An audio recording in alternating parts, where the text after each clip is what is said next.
어설픈 중재자 역할을 접고 북핵 위기에 처한 당사자의 역할에 충실해야 할 것입니다. 대한민국은 북핵 위기에 처한 당사자입니다.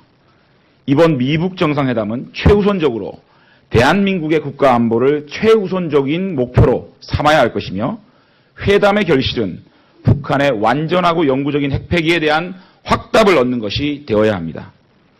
그러나 지금 문재인 대통령의 역할은 무엇입니까? 트럼프 미국 대통령은 북한의 태도와 문재인 대통령의 주장이 서로 상충되는 것에 대해 강한 불만을 드러낸 바 있습니다. 이후 문재인 대통령이 귀국한 지 24시간이 채 지나지 않아 북미 정상회담을 전격 취소했지만 청와대는 사전 통보조차 받지 못했습니다. 한미동맹의 당사자로서 중재 역할은커녕 북한에 대한 입장만 대변하다 미국으로부터 신뢰를 상실하고 문재인 패싱에 굴욕만 당한 셈입니다. 중재자니 운전자니 하던 문재인 대통령이 제 역할을 잃고 사면 초과에 빠지자 북한 김정은이 깜짝 티타임 이벤트로 구해주었지만 미국은 또다시 우리에게 비핵화 문제와 관련해 너무 깊게 들어가지 말라고 선을 그었습니다. 실무자 수준에서 의견을 주고받아도 충분한 일을 굳이 대통령이 북한까지 달려간 것도 문제지만 결국 북한의 비핵화 의지는 우리가 담보하고 핵 폐기에 대한 모든 방법은 미국의 하명만 기다리게 되었습니다.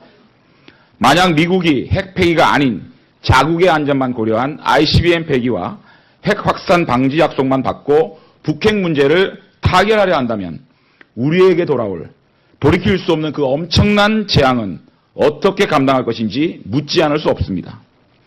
문재인 대통령은 어설픈 중재자 역할을 중단하고 북핵 위기에 처한 당사자의 입장에서 완전하고 영구적인 핵폐기 로드맵을 미국에 전달해야 할 것입니다. 대한민국이 머리에 핵을 이고 살도록 좌시할 수는 없습니다.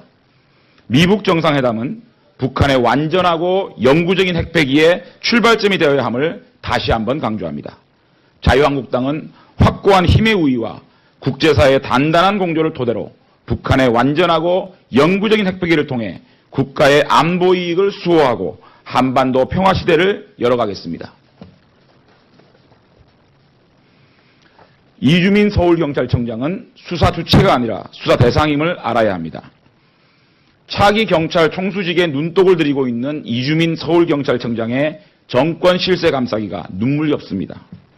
이주민 청장은 송인배 청와대 제1부속비서관이 김경수 전 의원에게 드루킹을 소개한 사실을 42일 전에 인지했으나 이철성 경찰청장에게 보고하지 않은 것으로 드러났습니다. 김경수 구하기를 시도했다 공룡을 치는 데 이어 이번엔 송인배 감싸기로 노무현 청와대 옛 동료들과의 끈끈한 동지애를 과시하고 있는 것입니다.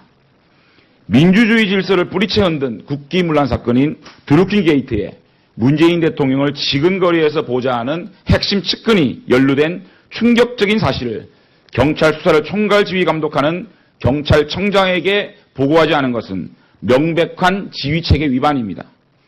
또한 이주민 청장은 반성은커녕 시작 단계에서 첫 단추가 잘못 끼워진 부분은 인정한다고 말한 이철성 경찰청장에 대해 축소, 은폐 얘기하면 안타까운 부분이 있다며 반박성 발언을 내놓기도 했습니다.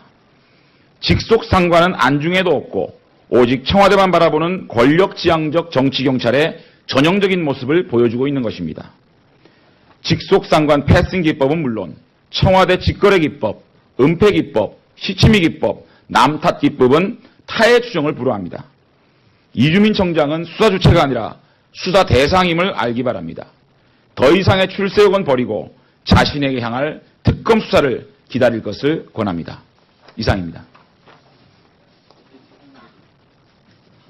어떤 거? 앞에 거 뒤에 거? 둘 다? 두 개 다? 죄송합니다. 예, 영상이 안 돌았다고 합니다. 예. 문재인 대통령은 어설픈 중재자 역할을 접고 북핵 위기에 처한 당사자의 역할에 충실해야 할 것입니다.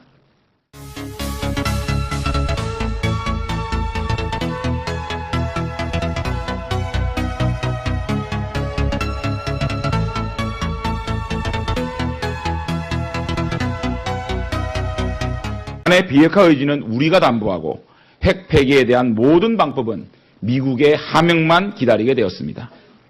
만약 미국이 핵 폐기가 아닌 자국의 안전만 고려한 ICBM 폐기와 핵 확산 방지 약속만 받고 북핵 문제를 타결하려 한다면 우리에게 돌이킬 수 없는 그 엄청난 재앙은 어떻게 감당할 것인지 묻지 않을 수 없습니다. 문재인 대통령은 어설픈 중재자 역할을 중단하고 북핵 위기에 처한 당사자의 입장에서 완전하고 영구적인 핵폐기 로드맵을 미국에 전달해야 할 것입니다. 대한민국의 머리에 핵을 이고 대한민국이 머리에 어설픈 중재자 역할을 접고 북핵 위기에 처한 당사자의 역할에 충실해야 할 것입니다. 대한민국은 북핵 위기에 처한 당사자입니다. 이번 미북 정상회담은 최우선적으로 대한민국의 국가 안보를 최우선적인 목표로 삼아야 할 것이며 회담의 결실은 북한의 완전하고 영구적인 핵폐기에 대한 확답을 얻는 것이 되어야 합니다. 그러나 지금 문재인 대통령의 역할은 무엇입니까? 트럼프 미국 대통령은 북한의 태도와 문재인 대통령의 주장이 서로 상충되는 것에 대해 강한 불만을 드러낸 바 있습니다. 이후 문재인 대통령이 귀국한 지 24시간이 채 지나지 않아 북미 핵을 이고 살도록 좌시할 수는 없습니다. 미북 정상회담은 북한의 완전하고 영구적인 핵폐기의 출발점이 되어야 함을 다시 한번 강조합니다. 자유한국당은 확고한 힘의 우위와 국제사회의 단단한 공조를 토대로 북한의 완전하고 영구적인 핵폐기를 통해 국가의 안보 이익을 수호하고 한반도 평화시대를 열어가겠습니다. 이주민 서울경찰청장은 수사 주체가 아니라 수사 대상임을 알아야 합니다. 차기 경찰 총수직에 눈독을 들이고 있는 이주민 서울경찰청장의 정권 실세 감싸기가 눈물겹습니다. 이주민 청장은 송인배 청와대 제1부속비서관이 김경수 전 의원에게 드루킹을 소개한 사실을 42일 전에 인지했으나 이철성 경찰청장에게 보고하지 않은 것으로 드러났습니다. 김경수 구하기를 시도했다 공룡을 치는 데 이어 이번엔 송인배 감싸기로 노무현 청와대 옛 동료들과의 끈끈한 동지애를 과시하고 있는 것입니다. 민주주의 질서를 뿌리채 흔든 국기문란 사건인 드루킹 게이트에 문재인 대통령을 지근거리에서 보자 하는 핵심 측근이 연루된 충격적인 사실을 경찰 수사를 총괄 지휘 감독하는 경찰청장에게 보고하지 않은 것은 명백한 지휘체계 위반 정상회담을 전격 취소했지만 청와대는 사전 통보조차 받지 못했습니다. 한미동맹의 당사자로서 중재 역할은커녕 북한에 대한 입장만 대변하다 미국으로부터 신뢰를 상실하고 문재인 패싱에 굴욕만 당한 셈입니다. 중재자니 운전자니 하던 문재인 대통령이 제 역할을 잃고 사면 초과에 빠지자 북한 김정은이 깜짝 티타임 이벤트로 구해주었지만 미국은 또다시 우리에게 비핵화 문제와 관련해 너무 깊게 들어가지 말라고 선을 그었습니다. 실무자 수준에서 의견을 주고받아도 충분한 일을 굳이 대통령이 북한까지 달려간 것도 문제지만 결국 북한